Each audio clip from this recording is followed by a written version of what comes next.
உலகம் ஃபுல்லா எங்க வேணாலும் முருக பக்தர்கள் இருங்க. நீங்க முருக பக்தர் நெக்ஸ்ட் லெவல் போனோம், நீங்க அந்த ஸ்பிரிச்சுவல் ரீதியா நெக்ஸ்ட் லெவல் போனீங்க. திருவண்ணாமலைக்கு வந்து அங்க அருணகிரிநாதருக்கு முருகன் காட்சி கொடுத்த இடம்னு ஒரு கோவிலா இருக்கு உள்ள, அருணாச்சலேஸ்வரர் கோயில் உள்ள. அந்த இடத்துல போய் அந்த முருகரை வழிபட்டு ஒரு 10 நிமிஷம் நீங்க அங்க உட்காந்துட்டீங்கன்னா உங்களுக்கு அடுத்த கேட் ஓப்பன் ஆயிடும் மேடம். இப்போ என்னோட நெருங்கிய முக்கியமான ஒரு ஆள் வந்து திருவண்ணாமலைக்கு போறேன்னாங்க. நான் உங்ககிட்ட சொல்றேன், திருவண்ணாமலைக்கு போறதோட மட்டும் நீ பாருங்க, ஒரு நைட் அங்க தங்குங்க. அந்த நைட் நின்று அங்க கிரிவலை பாருங்க, எல்லா சாதுக்களுக்கும் உங்களால முடிஞ்ச உதவிகள் பண்ணுங்கன்னு சொல்லிட்டு சொன்னேன். சொல்லும் போது நான் இன்னொன்னு சொன்னேன், அப்புறம் ஒரு நாளையோ இல்ல 2 நாளையோ ஏதோ ஒரு பெரிய பிரச்சனை வரும்.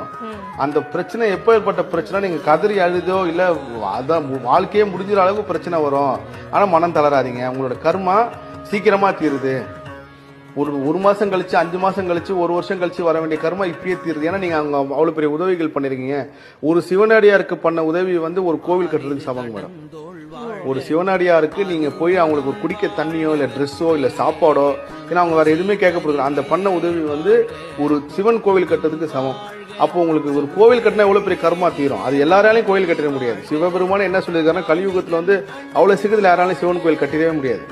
லிங்கம் வச்சு யாராலையும் அவ்வளவு கோயில் கட்டிட, ஒண்ணு எங்கேயா கிடைச்ச லிங்கத்தை கொண்டு வந்து வைப்பாங்க, இல்லையா பூமிக்குள்ள ஒரு லிங்கத்தை எடுத்தா போனாங்க. நீங்க நல்லா நோட் பண்ணி பாருங்க, ஒரு 50-100 வருஷத்துலயே யாராவது புதிதா சிவன் கோயில் கட்டினான்னு கேட்டு பாருங்க.